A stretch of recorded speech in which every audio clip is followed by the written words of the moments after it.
Joël Denis et Daniel, auquel se joint ce soir Manon Cornelier. Alors, bienvenue à vous trois. Donc, c'est le dernier débat en français, s'adresse principalement à un auditoire, je dirais, québécois. Le bloc est en montée dans les sondages. Manon, je vais commencer avec vous ce soir. Est-ce qu'on peut s'attendre à ce que ce soit tous unis contre Yves-François Blanchet? Surtout pour M. Scheer, M. Singh Oui. et M. Trudeau, parce que les trois ont des sièges en jeu dans tout ça, mais surtout M. Scheer et M. Singh. M. Singh doit préserver ses acquis dans les régions du Québec dominées par les francophones, et les francophones, en grande majorité, appuient la loi 21 sur la laïcité, entre autres. Et M. Scheer a perdu du terrain au débat à TVA. Et il doit essayer de le rattraper. Ce soir, il devra absolument être brillant parce qu'il y a beaucoup de terrain à rattraper. Et lui aussi vise la majorité francophone, les régions, l'électorat de la CAQ, entre autres. Et donc, il doit essayer de les convaincre. Il va faire référence souvent aux demandes de M. Legault qui l'appuie. Et parce qu'il a besoin de faire des gains au Québec s'il veut ne serait-ce que rêver de prendre le pouvoir, parce que ses votes dans l'ouest du pays sont concentrés. En Ontario, il traîne de l'arrière. Et donc, il doit faire des gains au Québec. Et pour l'instant, il est mal parti. Donc, M. Scheer qui joue gros vraiment ce soir. Avant qu'on revienne à ça, je veux rester sur Yves-François Blanchet qui a averti en début de semaine. Il a dit « Ils vont tous vouloir me faire la peau ». Jeudi soir. Daniel, est-ce que c'est ce à quoi vous vous attendez? Bien, je pense que M. Blanchet il a raison de se présenter un peu comme le favori, la personne qui a le momentum, celui qui est l'obstacle principal au succès potentiel des libéraux, du NPD, des conservateurs. Mais je pense qu'il y a aussi il y a une division du vote. M. Trudeau doit raffermir son vote. Et ensuite, il y a le vote anti-Trudeau. Les gens qui, au Québec, sont un peu... qui vont aller chercher ce vote-là. Donc, c'est là où il y a vraiment un vrai débat. Je ne pense pas que tout le monde va juste se concentrer sur Yves-François Blanchet. Cette élection-ci n'est pas... L'enjeu principal, c'est pas l'avenir du Bloc québécois. C'est d'essayer de convaincre, pour M. Trudeau, les Québécois de voter pour un gouvernement libéral, de voter du bon bord, pour M. Scheer de reprendre un peu du momentum au Québec. Et donc, je pense que l'enjeu n'est pas juste tout le monde versus le Bloc. Je pense qu'il y a comme un enjeu aussi supplémentaire d'essayer de ramener cette élection-là à ce que c'est, le choix de députés, mais aussi le choix d'un gouvernement. Il pourrait peut-être y avoir un danger aussi de le faire paraître trop important, plus qu'il l'est, M. Blanchet, en l'attaquant.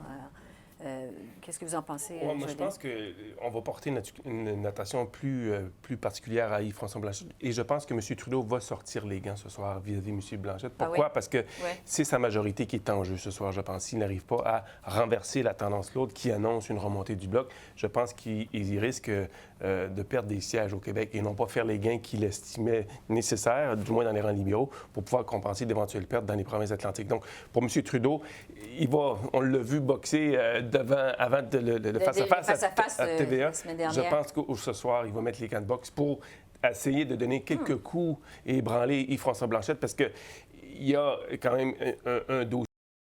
C'est l'obtention d'une deuxième majorité et elle se joue ce soir, je pense, au débat des chefs. Donc, vraiment, il y a des chefs qui jouent gros quand même ce soir.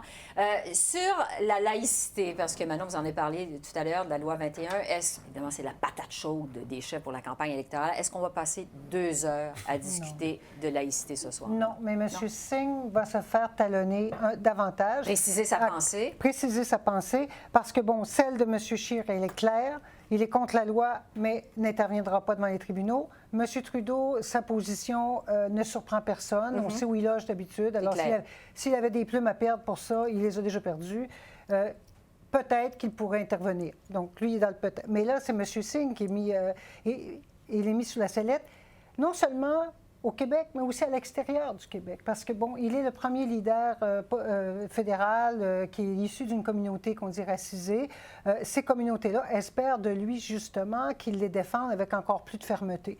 Donc, il doit faire un jeu... c'est un exercice d'équilibriste pour lui. Il doit les rassurer. Oui, si je suis premier ministre, je devrais regarder si on intervient ou pas. Il n'y a aucune obligation de le faire, mais il dit qu'il va le faire.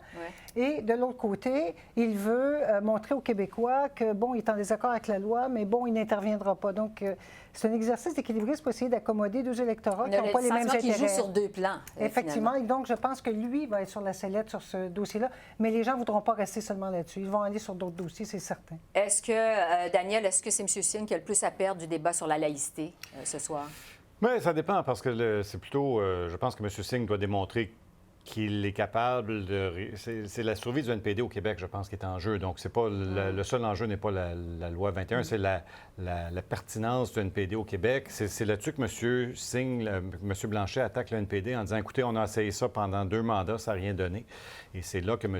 Singh doit continuer à amener des nouvelles idées, pas juste sur la loi 21, sur un peu les thèmes qu'il aime beaucoup ramener, un peu la lutte des classes, j'exagère un peu, mais cette idée-là que le gouvernement fédéral favorise toujours les intérêts corporatifs, donc de dire qu'il y a un avantage à avoir à la Chambre des communes des députés du NPD qui défendent monsieur, madame, tout le monde, comme il aime bien. Joël Denis, vous vouliez ajouter quelque chose là-dessus? Dans le cas d'Andrew Scheer, j'ai hâte de voir s'il va faire le même coup d'esclandre qu'il a fait lors du débat en anglais. Il avait sorti les griffes assez rapidement, utilisé des termes qui ont peut-être pourraient avoir choqué. A traité M. Trudeau de phony, de faux et d'imposteur. D'imposteur et de menteur aussi. Est-ce que c'est un ton qu'il peut adopter ce soir? Je ne crois pas. Parce que, je vous dirais, l'historique des dernières élections nous démontre que le chef qui a mené la campagne la plus positive a récolté davantage de dividendes que celui qui a mené une campagne négative. Aujourd'hui, on peut dire que la campagne du Parti conservateur est surtout axée sur le négatif et que ça ne permet pas au Parti conservateur de progresser dans les intentions de vote. Les partis qui ont bougé, quelque peu certes, mais bougé quand même, c'est le NPD qui a eu une campagne plutôt positive jusqu'ici, de même que le Bloc québécois qui a aussi tenu un discours plus positif. Donc, si on tombe trop dans l'aspect négatif, ça peut avoir un effet boomerang pour M. Scheer. Est-ce que vous pensez la même chose, Manon? Oui, je suis d'accord. D'ailleurs, on le voit, M. Singh se détache des autres chefs dans les débats, dans la campagne, en dégageant un esprit plus humain et beaucoup de dignité. Il débat plus sous le ton de la conversation. Il y a beaucoup d'humour. Est-ce que c'est gagnant, ça? Oui, je pense que oui, parce que ça le montre affable. Les gens peuvent se reconnaître en lui d'une certaine manière. Et c'est beaucoup plus avenant. De voir les gens se crêper complètement le chignon, ça a pour effet c'est un effet repoussoir. Alors qu'en étant attirant, sympathique, les gens ont plus envie de nous écouter et de nous regarder. Il faut trouver le bon ton. Et j'ajoute à ce que Manon dit, ça a permis aux gens de voir Jagmeet Singh au-delà de son turban, de l'écouter. L'humaniser davantage parce qu'il avait un discours positif. Les gens portent plus attention à ça. Le turban est devenu secondaire, je crois, pour une partie de la population. Et donc, c'est avantageux pour le NPD. Et on l'a vu, je pense, après le débat en anglais, le NPD a récolté des sommes records de dons qu'il n'avait pas vues depuis 2011. C'est pas rien. Et ça, c'est à la suite de ses performances positives qu'il a eues lors du débat en anglais. Pour poursuivre sur le ton, concernant Yves-François Blanchet, Daniel, vous m'aviez dit, avant le face-à-face de TVA, il y a un ton assez bing-bang, puis on peut s'attendre à ce qu'il soit assez incisif ce soir, en parlant, évidemment, mercredi soir dernier, lors du face-à-face de TVA. Finalement, on lui a reproché un ton plutôt professoral. Est-ce qu'il va avoir ce même ton-là? Est-ce qu'il devrait avoir ce même ton? Je pense qu'il doit être naturel. Donc, je pense que c'est de faire attention de ne pas avoir l'air de celui qui est au-dessus de la mêlée, de démontrer qu'il est impliqué. C'est sûr qu'il a des lignes, c'est sûr qu'il est bon, c'est sûr qu'il manie bien la langue, surtout dans un débat français où il y a M. Singh, M. Scheer surtout, qui ont de la difficulté à des fois à faire. C'est pour ça que M. Scheer...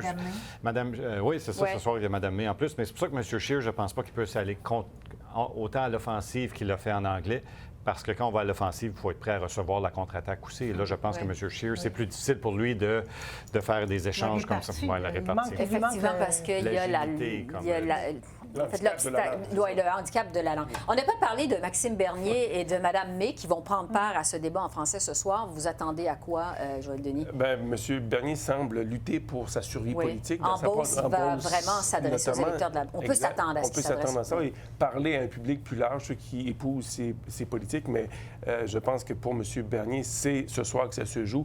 S'il ne réussit pas à se démarquer, compte tenu de ces politiques qui demeurent quand même controversées, ça pourrait être la fin de sa carrière politique, mais aussi la fin de son aventure, l'aventure de son parti politique. Parce que M. Bernier était assez présent au début du débat en anglais. Par la suite, on l'a moins vu. Vous attendez à quoi par rapport à M. Bernier, Manon?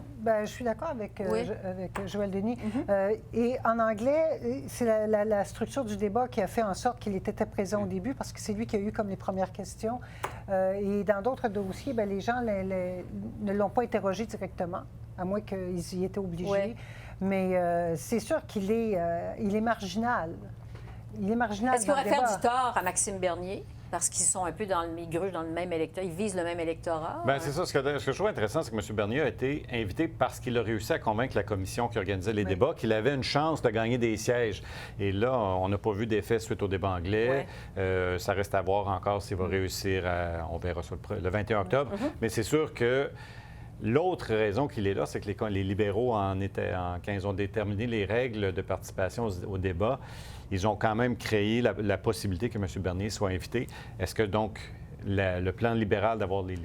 Bernier qui volerait des votes aux conservateurs, est-ce que ça marchera? Ça, on ne le sait pas encore même. Donc, ça reste à voir s'il va être vraiment un facteur, peu importe son score final, en affectant le vote des conservateurs. J'ai hâte de voir s'il va répéter la formule choc qu'il a dite, à savoir que son parti était le plus environnementaliste de tous les partis. S'il dit ça à un auditoire québécois, je pense que le sceptisme des Québécois va augmenter en flèche durant son intervention. Parce que donc, il faut qu'il fasse attention. Il ne peut pas dire n'importe quoi. Pas dire parce qu'avec l'espace qu'occupe le dossier du climat, le changement climatique au Québec, M. Bernier ne peut pas faire de telles déclarations sans provoquer un certain éclatement de rire. Voilà. Oui, c'est ça, exactement. Donc, on voit vous entendre, là, c'est que chacun a vraiment son défi ce soir. Il nous reste peu de temps. Je veux vous entendre là-dessus. C'est le dernier débat. C'est la dernière fois que les chefs s'adressent de façon comme ça directe en débat aux électeurs. Est-ce que ce débat-là a un impact dans le reste du Canada, Manon? Je pense que oui. Surtout en plus, si M. Blanchet est vraiment sur la sellette. Une des cartes que peut jouer M. Trudeau, c'est de se transformer en champion capitaine Canada, qui habituellement est vendeur de la part du Parti libéral dans le reste du pays. On sait que c'est un parti qui s'est toujours battu pour l'unité canadienne, excusez. Mais tout dépend de ce qui sera dit sur certains sujets. S'il y a des révélations nouvelles ou s'il y a des prises de position nouvelles, entre autres, on pense au débat à TVA, c'est là qu'on a su la position des partis sur l'appel sur l'aide médicale à mourir, par exemple. S'il y a une nouvelle, c'est sûr qu'elle a un impact, mais après ça, ça dépend vraiment de, entre autres sur la loi 21, on verra si M. Singh, la position qu'il prendra, mais c'est ça dépend du contenu, on ne peut pas prédire d'avance. Daniel, vous travaillez pour le Globe and Mail. Est-ce que c'est suivi dans le Canada anglais, un débat en français comme ça? Moi, je pense que ce qui arrive, c'est que là, on arrive au vote anticipé en fin de semaine. Je pense que la semaine prochaine, ceux qui vont attendre au 21 octobre pour voter vont commencer à regarder qu'est-ce qui se passe dans le reste du pays. Au Québec, on va regarder qui a la chance de former un prochain gouvernement. Ça peut influencer le vote. Et je pense qu'au Canada anglais, de savoir que M. Scheer n'a pas très bien réussi en français, je pense que ça a eu un impact national quand même sur la façon qu'il était vu, sur sa performance, sur son momentum. Donc, je pense que un peu la même chose peut se passer ce soir dans le reste du pays. Les gens vont regarder, voir qui s'en va vers la formation d'un gouvernement et comment est-ce que les gens ont performé et si M. Scheer a mieux réussi dans son deuxième débat en français. Joël Denis, le mot de la fin? Un débat fort important. C'est le deuxième débat en français. Il y en a eu un seul en anglais, donc les débats en français ont leur importance pour le reste du Canada. Ça survient aussi à la veille d'un long week-end. L'Action de grâce, on va parler de politique en mangeant de la dinde en fin de semaine et je pense que les gens vont se faire une tête à savoir qui devrait gouverner le pays à partir de ce qui aura été dit ce soir, mais aussi à partir des discussions autour de la table en mangeant de la dinde. Donc, c'est un débat qui est quand même crucial ce soir. Oui. Joël Denis, Manon, Daniel, merci beaucoup. Merci.